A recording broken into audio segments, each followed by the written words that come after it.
Welcome to another episode of Fossiliferous. So this one is a special episode where we're going into a quarry with the Yorkshire Geological Society. A big thank you to Paul Hildreth, who is leading this expedition to show us the chalk formations. So here at Middlegate Quarry to have a look at some chalk exposures. So I'm here with the Yorkshire Geological Society. So we're going to go have a look at the chalk in situ, and we're going to have a look at some Oxford clay spoil heaps. So there might be some fossils, there might not be, but either way it's going to be really interesting to see. Ferriby chalk, which is Solomanian, and originally you had exposures of the red chalk. We've got a small exposure of the red chalk which you're going to see first, and then through the Carstone, and then into the Kimmeridge clay and Amptill clay at the bottom. The water now is 35 metres deep. We had about 26-27 metres of Jurassic clays originally. A quick reminder, we've got some t-shirts available on the Fossiliferous web store. It's fossiliferous.fws.store. So for those who have already placed orders, thank you very much. There's a few sold already. But yeah, if you go onto the store, you can purchase your very own Fossiliferous t-shirt and help support the channel. So thank you for your time, and without further ado, back to the video. This is the red chalk. So I've learnt something new today, that we don't have galt clay up in the north of England. In Folkestone we have the galt clays, which are about 103 million years old, and that's the Albion stage. However, up in Yorkshire and in Lincolnshire we have the red chalk. The red chalk, or Hunstanton Formation as it's sometimes referred to, and this is the equivalent, of course, in the south of England of the galt. Okay? A dirty word as I now know. Don't mention that up here.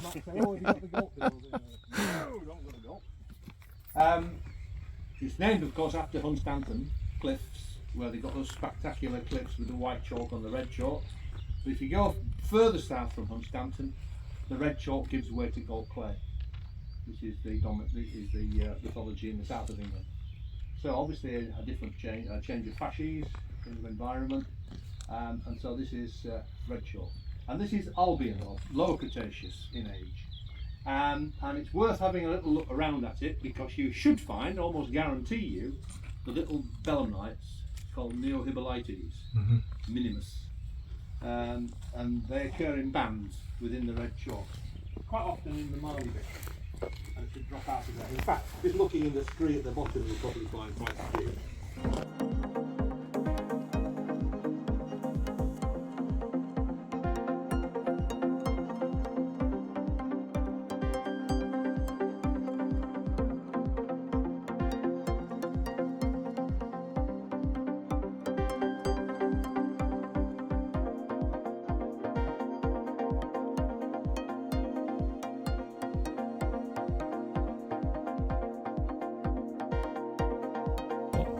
Here's a bulb brachipod. Another chalk. Okay, just found an imprint there of a bit of ammonite. This calcareous nodule, and there's a Gather around, I'll give you a little bit of information about the clays. the wood. The rest either were never deposited or they've been eroded. And we must remember where we are in relation to the Market-Wheaton structure. We're getting very close to the Market-Wheaton structure, which of course during Jurassic and Cretaceous times was very active and acting as a sort of a barrier to sedimentation. And just a little word about the Market-Wheaton structure. I can remember in my days at university, they used to refer to it as the Market-Wheaton axis. And there was one in the south of England as well, wasn't there? Mortonley Marsh axis. Okay. And I always had the impression of something like a knife edge with an axis. But the more I sort of look at the geology in Lincolnshire particularly, I think it was a series of step faults. Well, I think you're on Amptill Clay there, and then onto Kimmeridge. Oh, there we go. There's an ammonite. I found The Oxytoma bed. Okay. on that section. Right. Okay. You know, the big Oh, the deltoides. Yeah. Yeah. Yes, that's the other one that's close to the base. Those Yeah, things. that's, Yes, that Jed's got. Lovely little ammonite there. Austria Delta, it used to be called. Austria Delta. Deltoides, deltidium or something. You know what the species of ammonite is? Bit flooded, isn't it? I'm not sure. I think it might be Ringsteadier. There's a lovely Okay. Or written it's, by yeah, could be Ringsteadier. Martin White. So we're off to have a look at some spoil heaps of the Amptill and Kimmeridge clay. Nice oyster.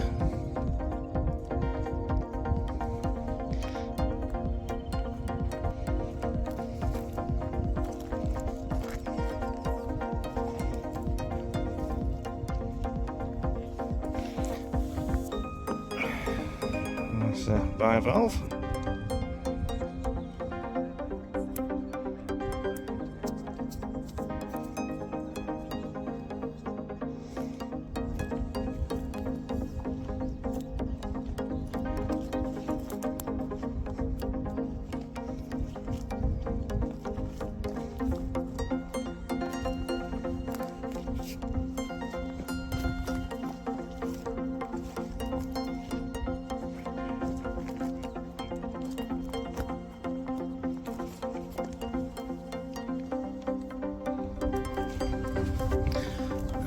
Nice sized belemnite.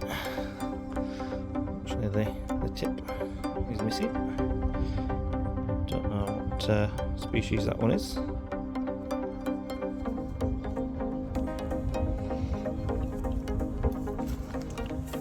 So this spoil will be stuff washing out with the rains. Just a case of seeing what you can see. Yeah, definitely looking out for calcareous nodules. As the ammonite bed looked quite interesting.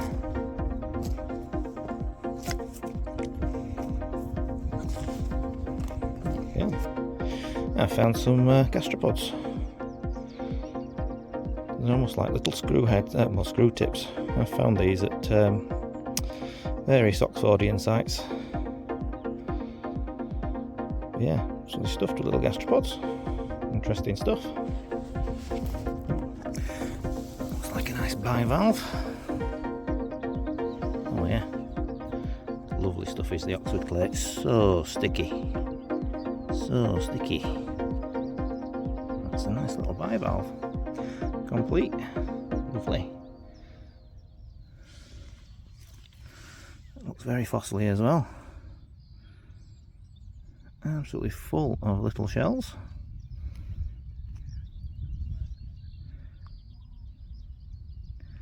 Definitely crusty. I might take that back to the bag for further examination. Okay, so I found this little Oxytoma block, and very unexpectedly, because I'd knocked the other bit off and it's septarian, and there's a lovely ammonite. Fantastic, that's made my day, and it's a new species that I ain't got. Now there's going to be loads of work to do to find out what it is. Yes. Oh well, cool, excellent, happy with that.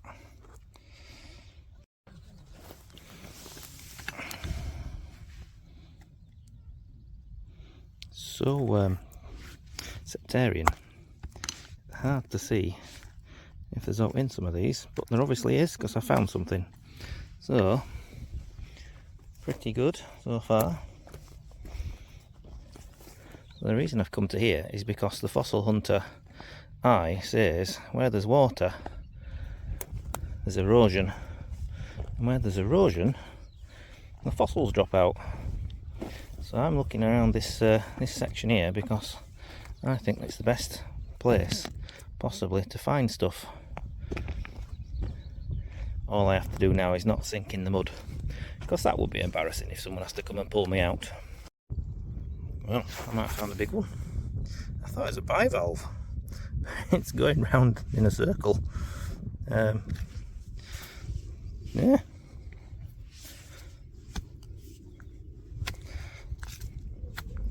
It's in a big rock though. don't know if it's preserved or not. The feeling probably it's not full on. Oh, there we go. Oh, it is. Oh wow. It's cracked, but some glue will fix that. Look at that. Absolute beauty. Wow. So I've just dropped those two Pictonia ammonites off at the car up the hill. Really is an amazing quarry. It's a huge quarry with a lot of history. So really interesting that the reason they dug down to the clays in the base was for the cement mixing. They could no longer take it out the Humber. So yeah, good for us that they did, because we've bagged a couple of nice ammonites out of it. Plus a selection of all sorts of other bits of fossils, and yeah, really interesting stratigraphy here. So and it's an opportunity that yeah, you don't often get to go into a quarry, working or non-working, and have an expert explain what all the different sections are. So I think the next bit we're going to look at is over that side. I think we're looking at the Cenomanian, which again differs in Yorkshire to, or Lincolnshire, sorry, we're not in Yorkshire anymore. Differs to what you get further down south. So I'll go eat my sandwiches and yeah, see what interesting stuff we can find over there. Pointy chisels at the ready. That's the. There's the other bit. I'll have it. Yeah. Is it oyster? Is it oyster? No. Oyster, is it? Turning out to be a bit of a warm day. Just a bit. The sun's shining. Lots of chalk about, so it's quite bright. So I've had to put my shades on. But yeah, really interesting so far. I've got a lovely I can't say that word. Stratigraphical diagram, which will help me know ends to know which bit is which. And yeah, some good stuff so far. Really enjoying the day. So is that the top of the Cretaceous extinction event?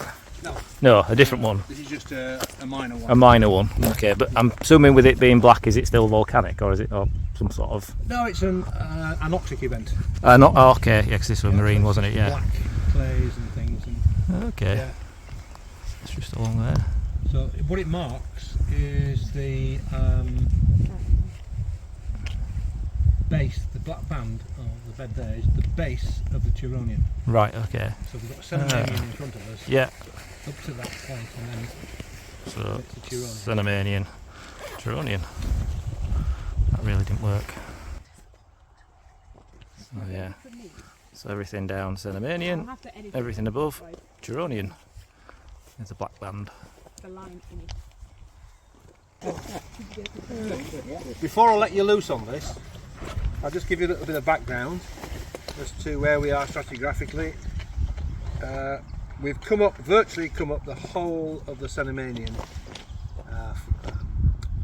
Ferriby chalk formation, which is about 25 metres thick here at this quarry, and this quarry actually gives its name to the Ferriby formation.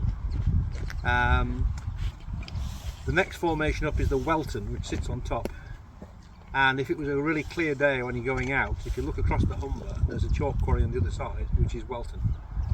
Welton quarry, and that's where the Welton chalk was first described. So this is the type section for Ferriby chalk.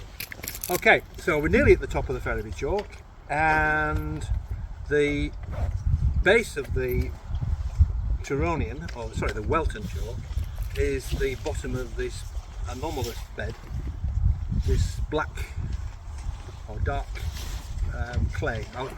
I'm trying to avoid using the term bed because it's more than one bed. It's commonly referred to as the black band, but strictly speaking, the black band is only one part of it. Locally, people refer to it as the variegated beds, and they're about 50 to 60 centimetres thick.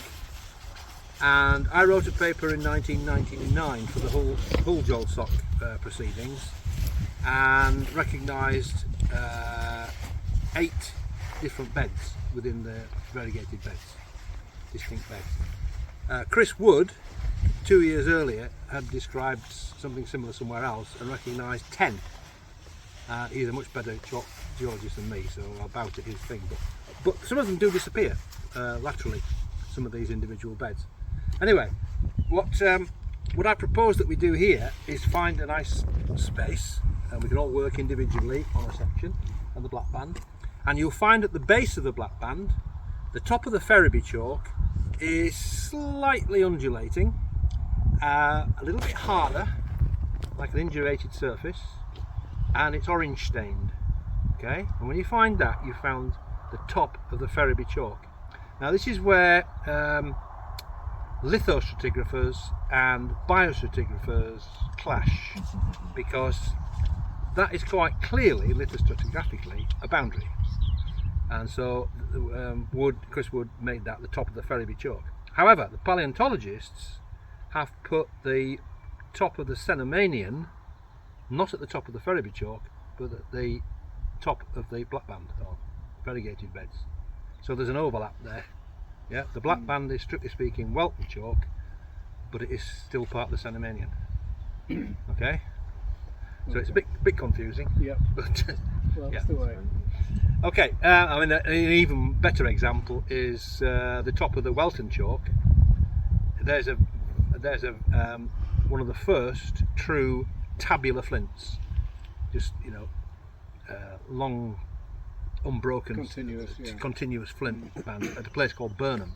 And Burnham chalk is the next one up, which you don't have in this quarry. But the paleontologists, and that's an obvious place at the base of the Burnham chalk, but the paleontologists won't have it. They wanted it as a bedding plane about 30 centimetres below, because they reckon there's a change in fauna. But you can't see that in the field, can you? Sorry, paleontologists. But if you're a field geologist, it's more obvious to have, a flint band. But anyway, that's another great thing. Okay, so what I would like you to do here, or what I suggest you do, I can't force you into it, is have a look and see if you can find the top of the Ferriby chalk, this indurated, slightly undulating, iron-stained top, and then you'll come into the variegated beds above that and see what you make of the variegated beds. See what you can make of it before you come back into white chalk at the top. You'll notice above the black band here, you've got a bed of chalk which is significantly different from the bed above. Yeah, distinct, isn't it? Distinct, really, yeah. And there's a couple of marls there, which I refer to. Just at the top of it. I refer to as a sandwich, but it's just a name I give to it. Yeah, it looks like a wafer. Okay, just a bit of digging in the black band, and yeah, these are fish scales. No teeth yet, but interesting stuff. Just finding out this little band and see if we can find out in it. Dug out a little bit of the black band now so you can see it better, but yeah, it's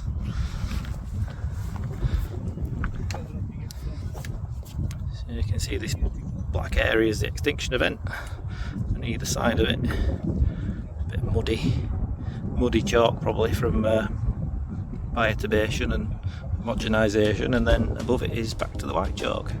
So yeah, so this band get teeth and fish scales, but yeah, not really finding a great deal, but still interesting. A few fish scales. Yeah, good. So massive thank you to the Yorkshire Geological Society and Paul Hildreth. Really enjoyable day, really enjoyed it. Super interesting. And to top it off, a lovely big Pictonia. So yeah, a little crack in that. It's going to need a bit of glue and a little bit of restoration, but again, not something you come across every day, certainly not in Lincolnshire and Yorkshire, so super happy with that. It's going to need cleaning up. Yeah, lovely size, and another species in the bag. So and certainly now when it comes to the Kimmeridge clay, the exposures that we have, which we do get in bits of Lincolnshire in places, I think I know what to look for. So yeah, really good. So yeah, once again, thank you very much. Do consider joining the Yorkshire Geological Association or going on one of their days. It's the Yorkshire Fossil Festival coming up soon as well, so I'm sure the guys will be there at Redcar. Unfortunately I can't make that one, but yeah, bob in, say hello, have a chat. Really good bunch of people. Till next time, see you soon.